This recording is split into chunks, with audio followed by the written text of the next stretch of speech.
Assalamualaikum warahmatullahi wabarakatuh. Metodologi penelitian, dosen pengampu Dr. Milyasari, SPD MSI. Saya Elsa Sri Padma, NIM 1814070021 dari jurusan Pendidikan Guru Madrasah Ibtidaiyah akan membahas tentang bab 2 kajian pustaka. Pengertian kajian pustaka. Kajian pustaka adalah kegiatan yang meliputi mencari, membaca, dan menelaah laporan-laporan penelitian dan bahan pustaka yang memuat teori-teori yang relevan dengan penelitian yang akan dilakukan. Adapun alasan rasional perlunya kajian pustaka yang diungkapkan Gelbrock and Gale 2003 sebagai berikut. Yang pertama, membatasi masalah penelitian. Yang kedua, menemukan arah baru penemuan. Yang ketiga, menghindari pendekatan yang kurang berhasil. Yang keempat, memperoleh pemahaman metodologis. Yang kelima, mengidentifikasi rekomendasi untuk penelitian lebih lanjut. Yang keenam, mencari dukungan teori utama. Bagian-bagian proposal yang memerlukan kajian pustaka. Format proposal kajian pustaka. Yang pertama, latar belakang masalah. Bagian ini berisi uraian atau gambaran umum yang dapat diperoleh dari koran, majalah, buku, jurnal, laporan penelitian seminar, atau keadaan lapangan mengenai hal-hal yang ada kaitannya dengan masalah yang diteliti. Yang kedua, rumusan masalah. Bagian ini merupakan pengembangan dari uraian latar belakang masalah yang menunjukkan bahwa masalah yang akan ditelaah memang belum terjawab dan belum dipecahkan secara memuaskan. Uraian tersebut didukung berbagai publikasi yang berhubungan dengan masalah yang dikaji, yang mencakup aspek-aspek yang dikaji, konsep-konsep yang berkaitan dengan hal yang akan ditulis, dan teori yang melandasi kajian. Pembahasan ini hanya berisi uraian yang memang relevan dengan masalah yang akan dikaji, serta disajikan secara sistematis. 3. Tujuan penelitian. Bagian ini memberikan gambaran khusus spesifik mengenai arah dari kegiatan kajian pustaka yang dilakukan, berupa keinginan realistis peneliti tentang hasil yang akan diperoleh. Tujuan kajian harus mempunyai kaitan atau hubungan yang relevan dengan masalah yang akan diteliti. Sebagai contoh adalah mengkaji kehidupan orang-orang yang terkenal dalam suatu bidang studi untuk mengetahui pengalaman-pengalaman mereka, bagaimana usaha mereka untuk meneliti dan menemukan apa yang sekarang dianggap sebagai hal yang biasa saja. 4. Kegunaan penelitian.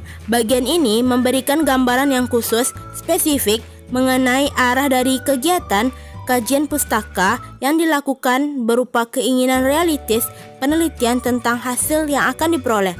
Tujuan kajian harus mempunyai kaitan atau hubungan yang relevan dengan masalah yang akan diteliti.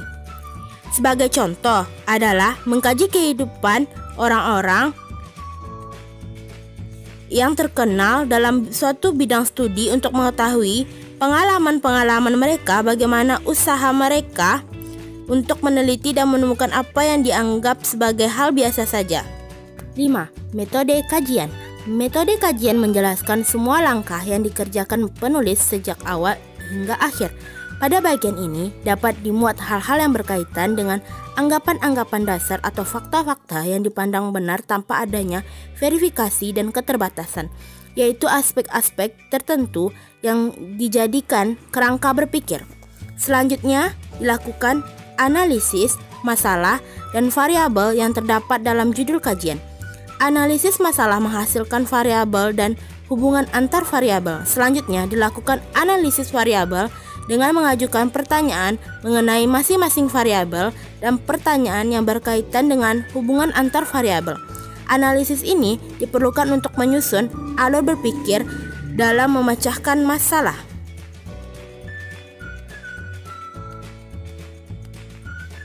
Perlu ditekankan bahwa tulisan tentang metode kajian hendaknya didasarkan atas kajian teori dan khasanah ilmu, yaitu paradigma, teori, konsep, prinsip, hukum, postulat, dan asumsi keilmuan yang relevan dengan masalah yang dibahas. Yang keenam, definisi istilah. Bagian ini memberikan penjelasan mengenai istilah-istilah yang digunakan agar terdapat kesamaan penafsiran dan terhindar dari kekaburan. Bagian ini juga memberikan keterangan rinci pada bagian-bagian yang memerlukan uraian, misalnya alat peraga, sekolah, alat ukur, lokasi atau tempat, nilai, sikap, penghasilan, keadaan atau kondisi, keadaan sosial, ekonomi, status, dan sebagainya. 7. Daftar rujukan. Bahan pustaka yang dimaksudkan dalam daftar rujukan harus sudah disebutkan dalam teks. Artinya, bahan pustaka yang hanya digunakan sebagai bahan bacaan tetapi tidak dirujuk dalam teks tidak dimasukkan dalam daftar rujukan. Sebaliknya, semua bahan pustaka yang disebutkan dalam skripsi, tesis, dan disertasi harus dicantumkan dalam daftar rujukan. Mengkaji bahan pustaka dan menyusun kerangka berpikir. Kerangka berpikir merupakan modal konseptual tentang bagaimana teori berhubungan dengan berbagai faktor yang telah diidentifikasi sebagai masalah yang penting. Langkah-langkah dalam menyusun kerangka pemikiran yang selanjutnya membuahkan hipotesis adalah sebagai berikut. Yang pertama, menetapkan variabel yang diteliti, yaitu untuk menentukan kelompok teori apa yang perlu dikemukakan dalam menyusun kerangka berpikir untuk mengajukan hipotesis, maka harus ditetapkan terlebih dahulu variabel penelitiannya. Jumlah variabel yang diteliti, apakah nama setiap variabel merupakan titik tolak untuk menentukan teori yang akan dikembangkan. Yang kedua, membaca buku dan hasil penelitian. Setelah variabel ditentukan, maka langkah berikutnya adalah membaca buku-buku dan hasil penelitian yang relevan.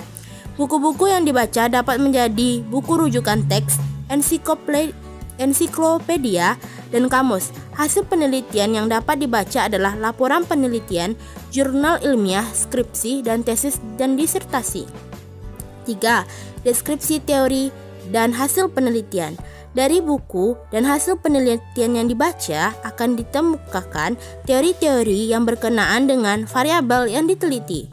Deskripsi teori berisi tentang definisi terhadap masing-masing variabel yang diteliti dan kedudukan antara variabel satu dengan yang lain dalam konteks penelitian tertentu.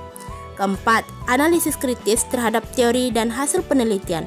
Pada tahap ini, peneliti melakukan analisis secara kritis terhadap teori-teori dan hasil penelitian yang telah dikemukakan, dan dalam analisis ini, penelitian akan mengkaji apakah teori-teori dari hasil penelitian telah ditetapkan itu betul-betul sesuai dengan objek penelitian atau tidak.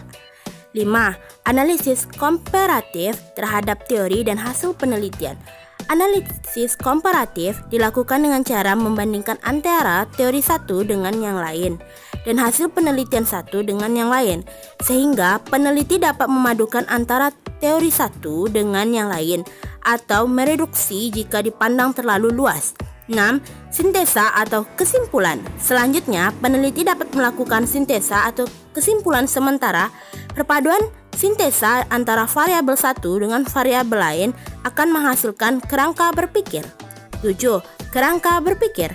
Kerangka berpikir yang dihasilkan dapat berupa kerangka berpikir yang asosiatif atau hubungan maupun komparatif perbandingan. Aturan pengutipan berdasarkan body note, footnote, dan endnote.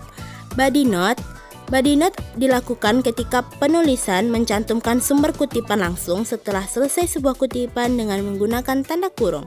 Footnote adalah berbagai keterangan tambahan dan bagian naskah-naskah tulisan ilmiah yang diletakkan di kaki halaman.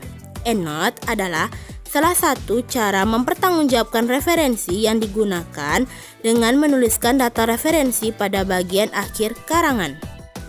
Menjabarkan penelitian dan cara penulisannya. Relevan adalah suatu penelitian sebelumnya yang sudah pernah dibuat dan dianggap cukup relevan atau mempunyai keterkaitan dengan judul dan topik yang akan diteliti, yang digunakan untuk menghindari terjadinya pengulangan penelitian dengan pokok permasalahan yang sama.